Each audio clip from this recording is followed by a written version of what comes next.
Hey folks, welcome back to our channel.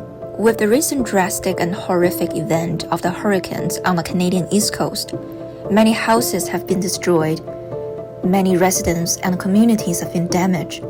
Our thought and heart are with those forefront residents, families and friends who have been impacted.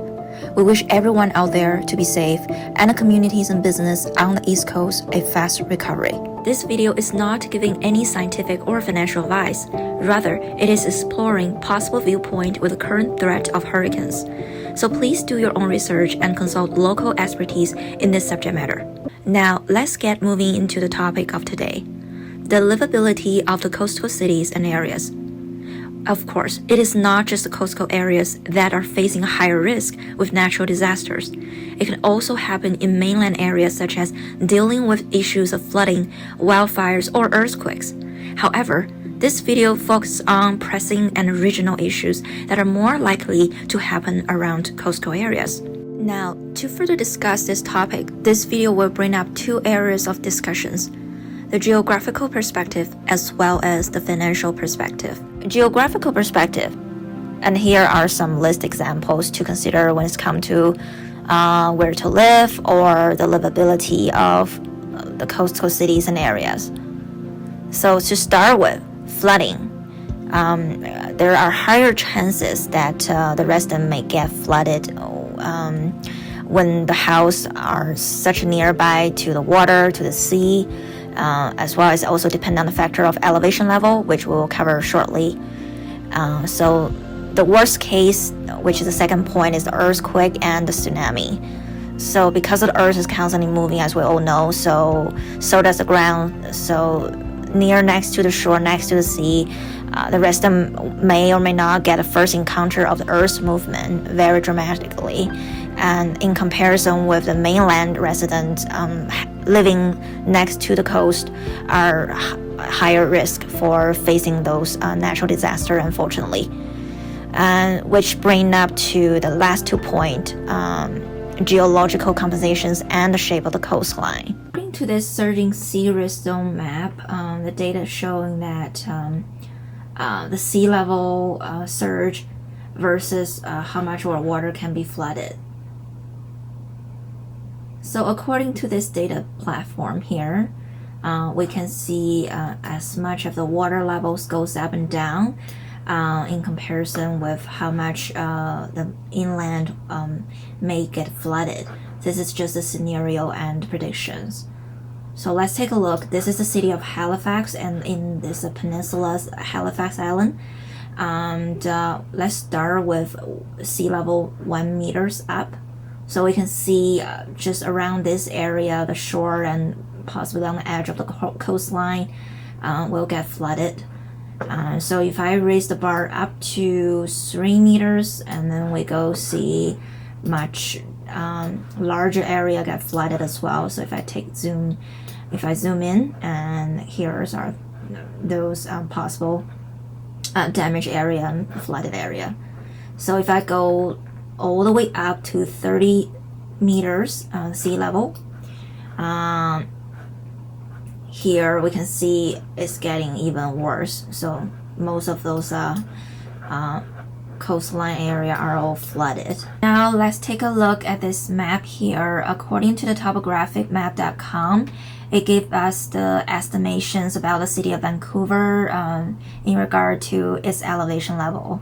So if we take a look at this chart here, it's telling us the lower the meters are, the higher risk to face the flooding issue.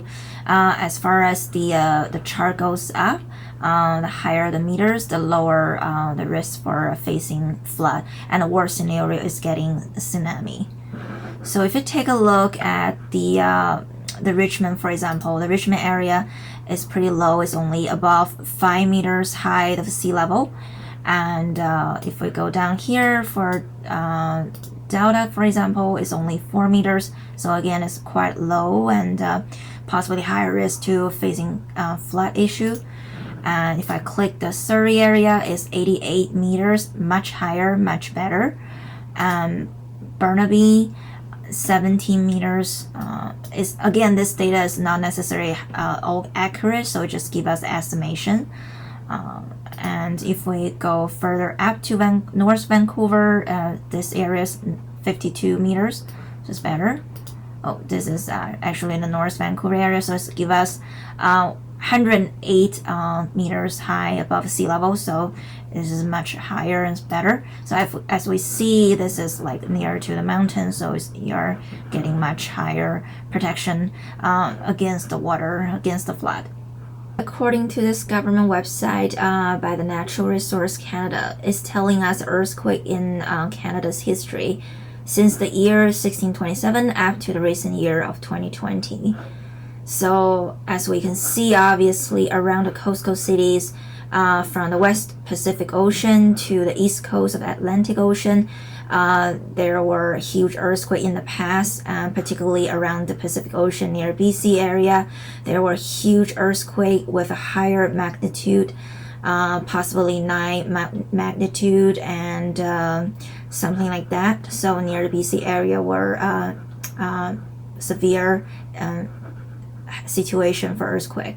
And compare with the mainland, however, is much less. So according to the National Weather Service website here, it indicates that where is the active locations for tsunamis and the volcano in the world.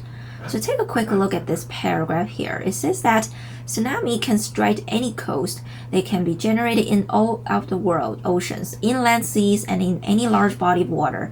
They can cause damage and deaths in coastal areas all around the world. So let's take the number here. It indicates that 78% Pacific Oceans are geologically active, the ring of fire, which is this map here. So just zoom in for you to take a further look, much more clear. So this area are much higher risk for volcanoes, tsunami zone in the world. And the rest goes on, say 9% in Atlantic Ocean and the Caribbean Sea. So here are just for your reference. Financial perspective. So there are many financial damages could happen after any event of a post-tropical cyclone. And here are some possible scenarios that are listed in the bullet point. And they are limited home insurance coverage, infrastructure rebuild cost, higher cost of living, as well as a higher unemployment rate. The Global News articles on September 26. It has raised an important message about the home insurance claim over the Hurricane Fiona. So just want to raise a special attention, everyone, if you read a little bit down here. According to the expert Kelsey Hawk, she mentioned that the storm surge impact or damage specifically caused by salt water effect is not typically offered as a coverage option in Canada. She also mentioned that tidal waves or type of water breaking in banks and damaging the home in that way, saltwater related is often excluded on the home insurance policy in Canada. And then to explain further about what may cover about your overland flooding insurance, according to this article by iShore, is telling us, in insurance terms, overland water is a fresh water that flows above ground, such as overflow of any body of fresh water, such as lakes and rivers, heavy rain, spring runoff, or melting snow and ice.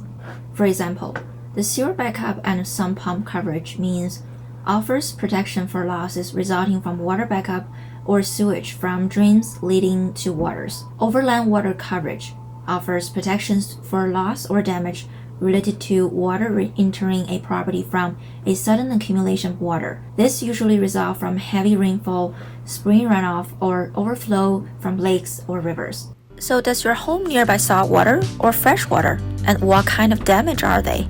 These can be the possible factor to determine whether you are covered or not by the home insurance.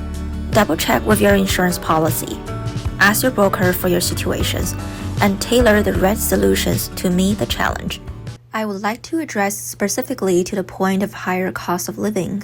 Because of infrastructure rebuild after hurricanes are extremely expensive, there might be price surge coming up in supplies, transportation, food, and energy, etc. Meanwhile, the insurance premium will possibly go up in the later years in response to the massive insurance claims. To ease this situation, here are some possible alternatives to tackle the financial burden around the impact neighborhood. Examples are like calling your insurance broker as soon as possible, keeping receipt after the event to get possible reimbursement, taking photos of your house where it gets damaged, getting government financial assistance, or organizational support such as Salvation Army and individual donation. Some people may prefer the coastal lifestyle and scenery, whereas others may prefer the mainland security and convenience.